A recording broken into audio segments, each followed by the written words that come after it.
हिजो देश नबनेकोमा चिन्ता थियो, आज देश नै नबच्ने हो कि भन्ने निराशा पैदा भएको छ। जसरी भविष्यका कर्णधारहरूको ज्यान गयो, त्यसले सबैलाई स्तब्ध बनाएको छ। भाषण अनि जादु वा चमत्कारले यो देश बनेको होइन र बन्दैन पनि। नारायण हिटी राजदरबारबाट हामी बाहिरिएको करिब 2 दशक बित्दा पनि देशले सामना गरिरहनु परेको सङ्कटले हामीलाई चिन्तित तुल्याएको छ। झन्डै 2 दशक अघि शान्ति ल्याउँछौँ र आर्थिक प्रगतितर्फ देशलाई लैजान्छौँ र स्थायित्व दिन्छौँ भनेर सत्तामा पुगेका दलहरूको चाहना अनुसार हामीले श्री पेच र राजदण्ड, जनताको नासो, जनताकै सुरक्षित संरक्षणमा बुझाइ सहयोगी नियतका साथ राजकाजबाट बाहिरै रहेको सर्वविदितै छ। राष्ट्रिय सहमति बिना निकास खोज्नु समय खेर फाल्नु मात्र हो। स्वचालित व्यक्तिले राष्ट्रको हित खोज्दै जान्छ, परिचालित व्यक्तिले अर्काको मित खोज्दै हिँड्छ। उन्नतिको गन्तव्यमा राजनीति चुक्यो भने अल्छीको सपना मात्र बन्न जान्छ। युवाहरूमा भ्रष्टाचारप्रति असहिष्णुता र आइटी प्रतिस्पर्धामा अग्रताको जोस देखिनु उज्जवल भविष्यको सङ्केत हुन्। नेतृत्वले पटक पटक युवालाई प्रयोग मात्र गर्ने तर उनीहरूको आवश्यकता बुझेर काम नगर्ने प्रवृत्तिले युवामा असन्तोष जन्मेर देशमा जनधनको हानि भयो। जब जब युवा पुस्ताको भावना, चाहना र आवश्यकताको सम्बोधन गरिँदैन, तब तब असन्तोष पैदा हुन्छ, जसले विद्रोहको रूप पनि लिन सक्छ भन्ने सत्य नेतृत्वले हृदयङ्गम गर्नै पर्दछ। यो दायित्वबाट पलायन वा निषेधित राजनीतिका निम्ति कमजोरीको अनुमोदन थिएन, न त यो भावना आम जनतामा नै थियो। तर कालान्तरमा कतैबाट उत्पन्न अवाञ्छित भ्रमको चपेटामा देश पर्यो। जस्तोसुकै शक्तिसँग पनि सङ्घर्ष गरेर राष्ट्र एकीकरणमा सबै जात, सबै धर्म र सबै क्षेत्रका नेपालीको सक्रिय, सबल र सफल नेतृत्व गरेको शाहवंशीय राज संस्थाको इतिहास सबैका सामु छर्लङ्ग छ। नेपाली जनताको खुसी महाराज धीराजको मार्ग निर्देशनको परिधिमा रही हामीले नेपाली जनको एकता र वृद्धिमा जोड दिँदै आएका थियौँ र छौँ। देशसँगको सम्बन्ध तोडिन सक्दैन। जनता सक्षम र बलिया भए मात्र देश बलियो हुन्छ।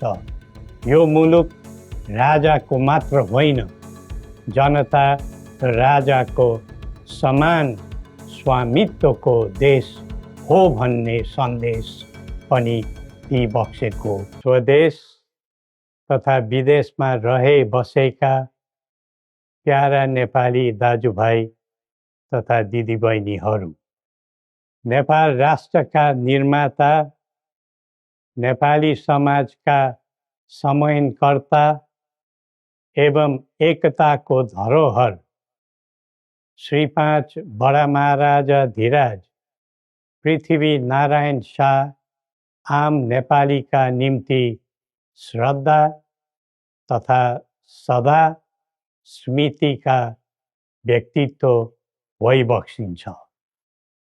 मौसुफको 304औं जन्म जयन्ती तथा राष्ट्रिय एकता दिवसका उपलक्ष्यमा हामी उहाँलाई नमन गर्दै श्रद्धा सुमन अर्पण गर्दछौँ। जस्तोसुकै शक्तिसँग पनि सङ्घर्ष गरेर राष्ट्र एकीकरणमा सबै जात, सबै धर्म र सबै क्षेत्रका नेपालीको सक्रिय, सबल र सफल नेतृत्व गरेको शाहवंशीय राज संस्थाको इतिहास सबैका सामु छर्लङ्ग छ।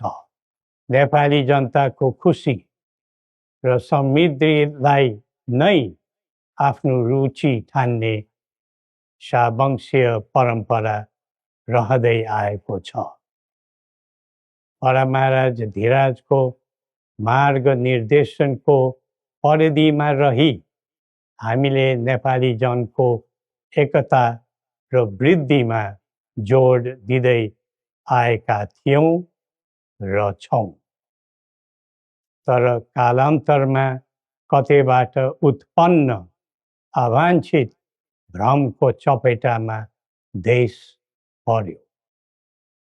झन्डै 2 दशक अघि शान्ति ल्याउँछौँ र आर्थिक प्रगतितर्फ देशलाई लैजान्छौँ र स्थायित्व दिन्छौँ भनेर सत्तामा पुगेका दलहरूको चाहना अनुसार हामीले श्री 5 र राजदण्ड जनताको नासो जनताकै सुरक्षित संरक्षणमा बुझाइ सहयोगी नियतका साथ राजकाजबाट बाहिरै रहेको सर्वविदितै छ।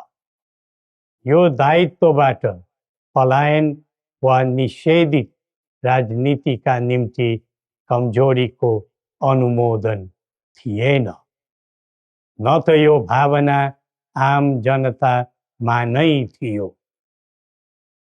नारायणहिटी राजदरबारबाट हामी बाहिरिएको करिब 2 दशक बित्दा पनि देशले सामना गरिरहनु परेको सङ्कटले हामीलाई चिन्तित तुल्याएको छ।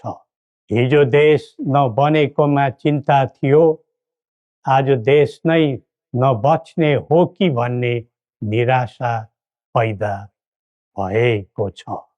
बडा महाराज धीराजबाट 22 वर्षको युवा अवस्थामै सुरु गरिबक्सेको एकीकरणको सफलता पछि आधुनिक नेपाललाई 4 वर्ण 36 जातको साझा फुलबारीको रूपमा चित्रण गरिबक्सेको थियो। यो मुलुक राजाको मात्र होइन, जनता र राजाको समान स्वामित्वको देश हो भन्ने सन्देश पनि दिइबक्सेको थियो। भाषण अनि जादु वा चमत्कारले यो देश बनेको होइन र बन्दैन पनि।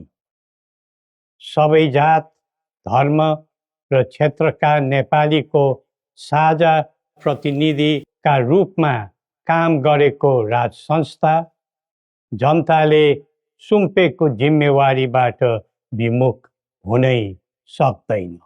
सबै नेपालीले यो कर्तव्यबोध गरी पृथ्वी पथमा लाग्नु पर्दछ भन्ने हाम्रो धारणा र आह्वान पनि छ। नेपाली विश्वमा जहाँ रहे पनि नेपाली मूलको भन्ने नै हुन्छ। त्यसैले राष्ट्रको प्रतिष्ठासँग नेपालीको प्रतिष्ठा पनि सँगै जोडिएको हुन्छ। मुलुक स्थायी वा अस्थायी रूपले छोड्दैमा देशसँगको सम्बन्ध तोडिन्न सक्दैन। देशबाट जनशक्ति पलायन हुँदै जानुले देशको भविष्यबारे निराशाको सङ्केत दिइरहेको थियो। अब पुँजी र पुँजीपतिहरू तथा कर्मवीर उद्यमीहरूको समेत पलायन हुनु थालेको छ। यो क्रमलाई तत्काल निरुत्साहित र नियन्त्रण गर्न सकिएन भने मुलुक असफलताको सङ्घारमा पुग्न सक्ने सम्भावनालाई लिएर हामी आहत भएका छौँ। बरामारा धिराजबाट स्वदेशको पुँजी पलायनमा रोक लगाउनु पर्ने पक्षलाई महत्त्वका साथ जोड दिबक्सी जनता सक्षम र बलिया भए मात्र देश बलियो हुन्छ भनी दिव्य उपदेशमा उल्लेख गरिबक्सेको छ। जब जब युवा पुस्ताको भावना, चाहना र आवश्यकताको सम्बोधन गरिँदैन तब तब असन्तोष पैदा हुन्छ, जसले विद्रोहको रूप पनि लिन सक्छ भन्ने सत्य नेतृत्वले हृदयङ्गम गर्नै पर्दछ। नेतृत्वले पटक पटक युवालाई प्रयोग मात्र गर्ने तर उनीहरूको आवश्यकता बुझेर काम नगर्ने प्रवृत्तिले युवामा असन्तोष जन्मेर देशमा जनधनको हानि भयो।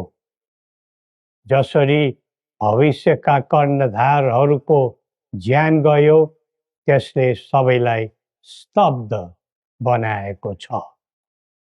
युवाहरूमा भ्रष्टाचारप्रति असहिष्णुता र आइटी प्रतिस्पर्धामा अग्रताको जोश देखिनु उज्जवल भविष्यको सङ्केत हुन्।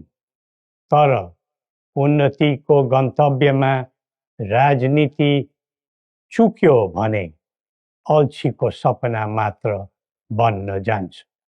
स्वचालित व्यक्तिले राष्ट्रको हित खोज्दै जान्छ, परिचालित व्यक्तिले अर्काको मित खोज्दै हिँड्छ। राष्ट्रिय सहमति बिना निकास खोज्नु समय खेर फाल्नु मात्र हो। समुन्नतिको यात्रामा सबै मिलेर अघि बढौँ। नेपालको संवेदनशील अवस्था र बदलिँदो भू-राजनीतिक परिस्थितिलाई बुझ्न नसक्दा हामी मित्र राष्ट्रहरूको विश्वास र भरोसा गुमाउने अवस्थामा पुगेका छौँ। असन्तुलित बन्दै गइरहेको परराष्ट्र नीति र व्यवहारले राष्ट्रिय हितमा गम्भीर असर पुगिरहेको समयमा दिव्य उपदेश र बौद्धिक दृष्टिकोणहरूको महत्त्व अझ बढ्दै गएको छ। कतिपय देशले स्वार्थको लागि कुनै न कुनै सुरक्षा कवच खोज्दैछन्। हाम्रो देशको सही छहारी शान्तिको कवच हुनै पर्दछ। नेपाल निर्माणमा मार्गदर्शी र सेनापति बरामाराजा धिराजको विरासत र वंशका प्रतिनिधिका रूपमा मेरो भूमिका स्पष्ट रहेको छ। पृथ्वी पथले वकालत गरेको राष्ट्रिय स्वतन्त्रता सबै तहका भ्रष्टाचारलाई दण्डनीय अपराध मान्ने र कसैप्रति घाह नराख्ने शान्ति क्षेत्र नेपाल नै हाम्रा अभिष्ट र मार्गचित्र हुन्। जनताको चाहनाबाट कझै निर्धारित हुनुपर्ने परिकल्पना पृथ्वी पथका मौलिक आकांक्षा हुन्। अन्तमा जनता र राजाले एकीकरण गरेर निर्माण गरेको नेपाल राष्ट्रको समग्र हितलाई आत्मसात गर्दै सबल राष्ट्र बनाउने महान कार्यमा सबैलाई जुटौँ र नेपाललाई फेरि उठाउँ। श्री गोरखनाथले हामी सबैलाई सत् बुद्धि दिउन्। जय नेपाल।